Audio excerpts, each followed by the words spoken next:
of what is going to happen to this plane? The president said that. That's my understanding, although I would look at what comes out in the MOU. But why would we ask the American taxpayer to spend upwards of $1 billion on a plane that would then only be used for a handful of months and then transferred directly to the president? That doesn't sound like a wise use of taxpayer dollars.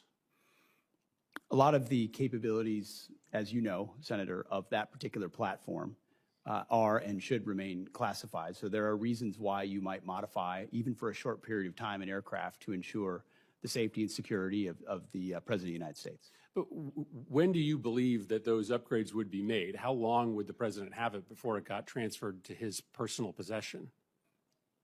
That would be a determination of the Air Force that would take hold of it and make those modifications within whatever time window they believe gets it to the place where it need to be.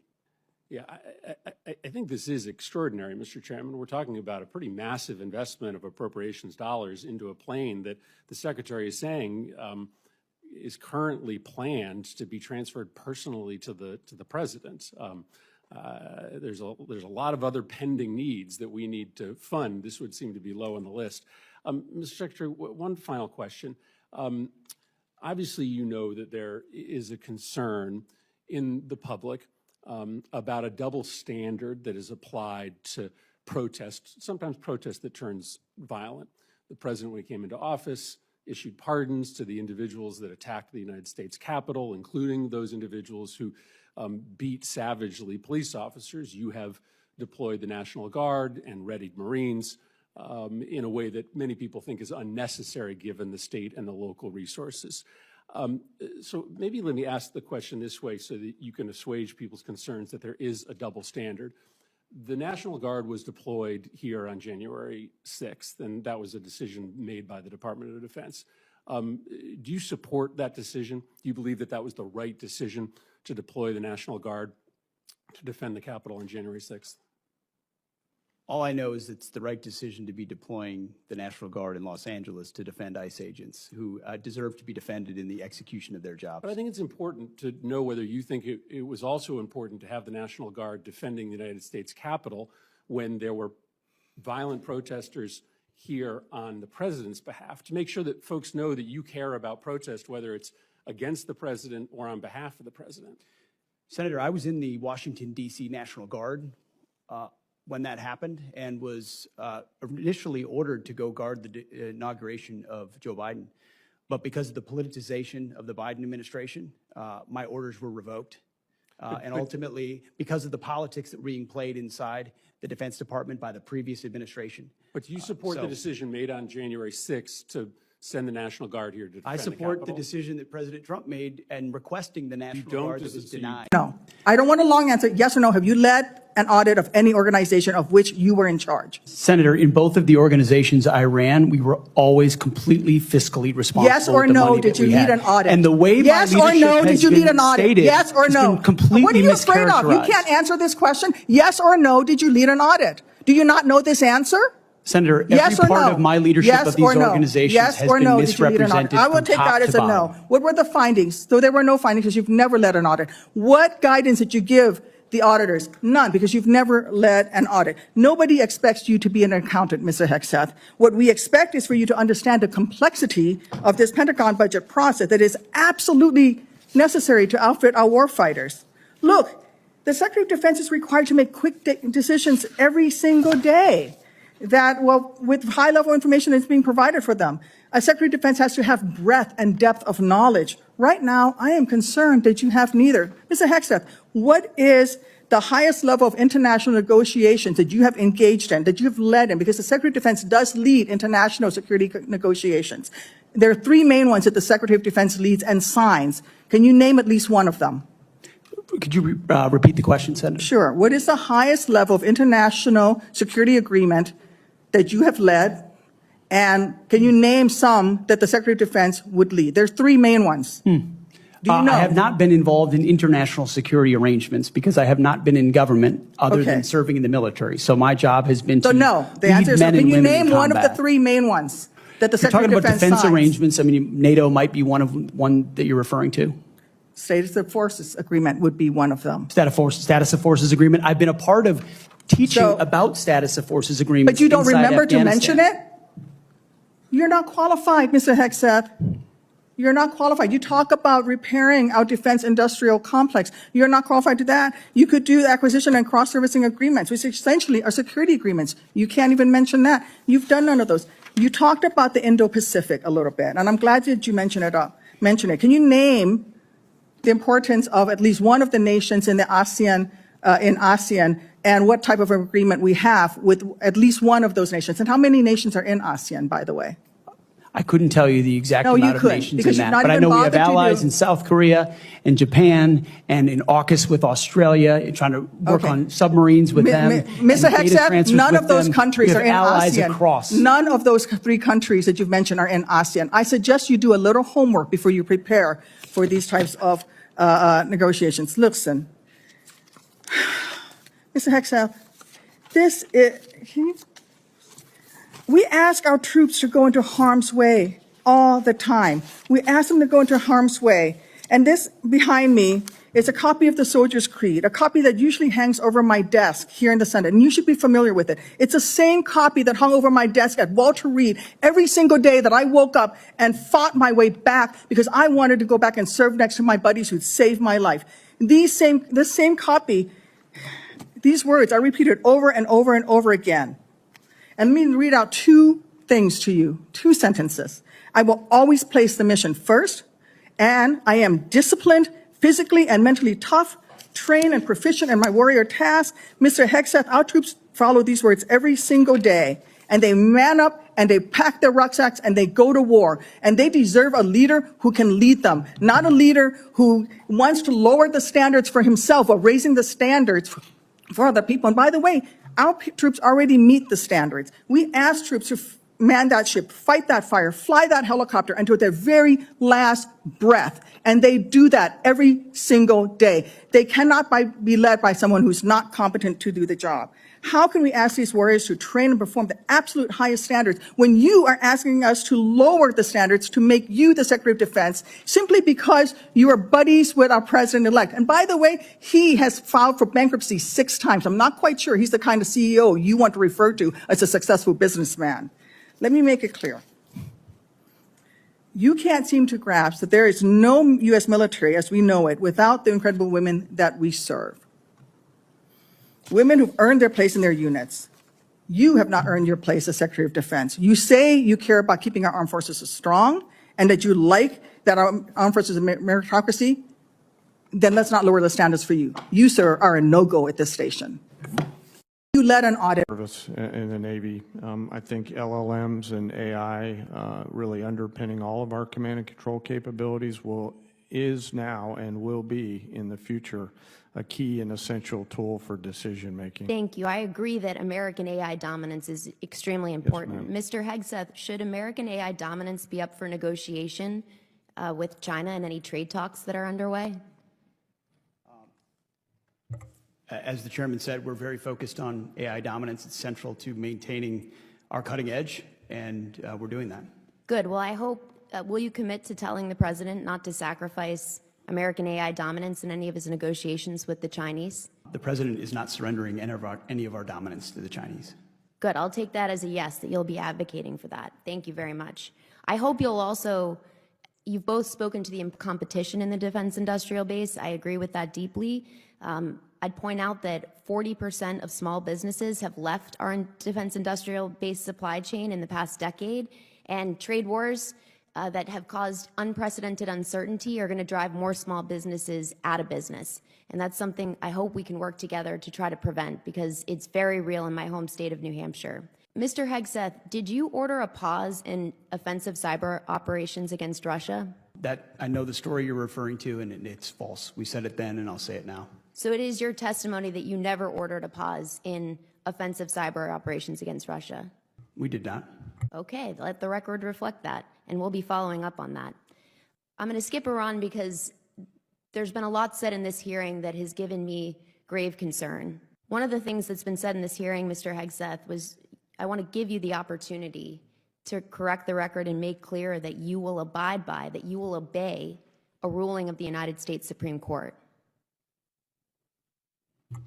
I don't believe we have any cases pending before the Supreme Court right now. I want to ask you, will you abide by a ruling of the United States Supreme Court if it is issued and you're asked to do so?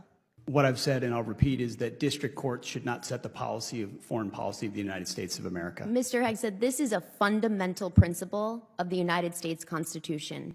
Gentlelady's time's expired. Chair, and I recognize the gentleman from Kansas, Mr. Schmidt. Thank you, Mr. Chairman, and Mr. Secretary General, thank you for being here and for your extensive commitment of time today. We're grateful for it, and it's the way the system is supposed to work. I want to ask Mr. Secretary on the service member and family health care side. In your opening statement, we haven't talked much about it today, but you brought up quality of life improvements made in partnership with Congress over the prior years and going forward, and your commitment to them. And I jotted down what you said, which is the quality of care given by defense healthcare system is an important priority for you. At the end of the last year, prior to the current administration's service in office, there was concern in many base towns, Army base towns, about what we viewed as a push from the Biden administration to downgrade a number of our healthcare facilities. I represent, among others, Fort President, but you are willing to deploy the National Guard to protect against protesters who are criticizing the president. That's not how our taxpayer dollars are supposed to work. They're supposed to be used to defend the United States, no matter the nature of the political affiliation of the protesters. Thank you, Mr. Chairman. Senator Baldwin. Thank you, Mr. Chairman. I want to follow up on a couple of lines of questioning. Just specifically, Mr. Secretary, what is the authority that the administration is using to deploy active duty Marines to California neighborhoods? What authority? Senator, the President has constitutional authority in order to support. Cite the provision of the Constitution. I'd have to pull up the specific provision, but our Office of General Counsel, alongside our leadership, has reviewed and ensured in the order that we set out that it's completely constitutional for the President to use federal troops to defend federal law enforcement. Look, I'd like to know the specific constitutional statutory authority. The President made it clear that he relied on Section 12406 of Title 10 with regard to the National Guard troops. I need to know the authority that he is relying upon in terms of active duty Marines being deployed to California neighborhoods. Senator, so you'll follow up with me? Yes, Senator, but there's plenty of precedent of active duty troops being used to support law enforcement, historical precedent. I'm not disputing that. I am just asking you to cite the authority under which the active duty Marines are being deployed to California. It's in the order, ma'am, but we'll make sure we get it to you as well. Thank you. I want to dovetail on a couple of other comments also with regard to the lack of specific detail in the budget request for the Department of Defense. I take great pride in Wisconsin's contributions to our national defense, and that includes many Wisconsinites who are hard at work building the Constellation-class frigate. There is no mention of frigate procurement, just like Senator Collins noted that there's no mention of destroyer procurement in the budget materials that you provided to this committee. My state makes the frigate. I'd also note that there's no mention of the destroyers, as I said. So really, we are looking at a very incomplete budget request when we are just 4 months out from the beginning of the next fiscal year. Mr. Secretary, this committee takes the appropriations process seriously. I take the hard work of Wisconsin's shipbuilders seriously, and I'd like your commitment to provide this material to the committee expeditiously so we can do our work. Senator, we'll make sure you get all the information, but what I would say is this is a historic investment.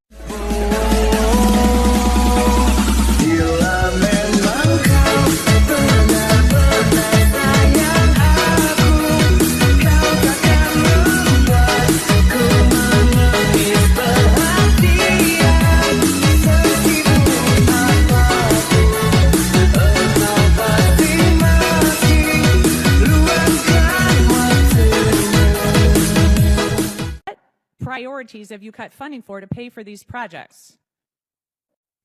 Ma'am, I would just say your list left off securing the southern border. So, Mr. Secretary, what priorities have you cut funding for to pay for these projects?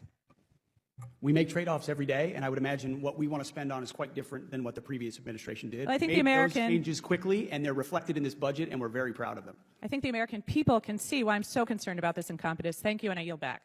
Gentlelady yields back. Chair, and I recognize the gentleman from Florida, Mr. Mills. Thank you. Yield back my time. Gentleman's time's expired. Chair, and I recognize the gentlelady from New Hampshire, Ms. Goodlander. Thank you, Mr. Chairman. Thank you to our witnesses for being here today. We have one really important thing in common. We all swore an oath to this great document, the United States Constitution. We swore that oath when we joined the military, and we swore that oath when we began the jobs that we're holding now. And I want to begin at the beginning of this document and at the beginning of your testimony, Mr. Hegseth. In the first sentence of your testimony, you said you're here today to testify about the fiscal year 2026 budget for the Department of Defense. You're required under law to submit this budget to the Congress because we've got the power of the purse after all, by no later than the first Monday in February. Here we are in the second Thursday in June. We don't have your budget, as the chairman, the ranking member, and many of my colleagues on this committee have pointed out. You have testified that you want to be accountable for every dollar, every taxpayer dollar, and where it goes. We can't do our job without your budget. When can we expect your budget, Mr. Hegseth? Well, as I also acknowledged in my opening remarks, in the first year of an administration, it does take more Mr. time, Hegseth, please especially while reclaiming you're my time. addressing the priorities of the previous administration. When can we expect your budget? You have details of it already, and you will have it very soon. Can we expect the budget before the end of the month? I would refer to Bryn, who's working that, but I know there are a great deal of detail that is already with the committee. Okay, let the record reflect that you haven't given us a commitment, but you're required by law to do so. You're also required by law to pass an audit. That's been true since the 1990s. The Department of Defense is the only department that has continually failed an audit. You've committed to passing an audit in 2028, but we expect you to pass an audit this year and hope you will work with us to achieve that goal.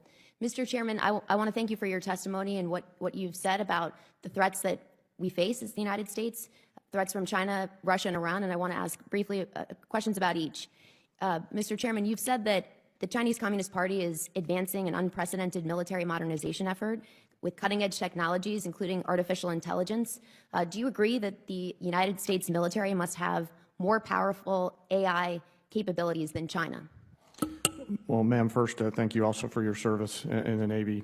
I think LLMs and AI really underpinning all of our command and control capabilities is now and will be in the future a key and essential tool for decision making. Thank you. I agree that American AI dominance is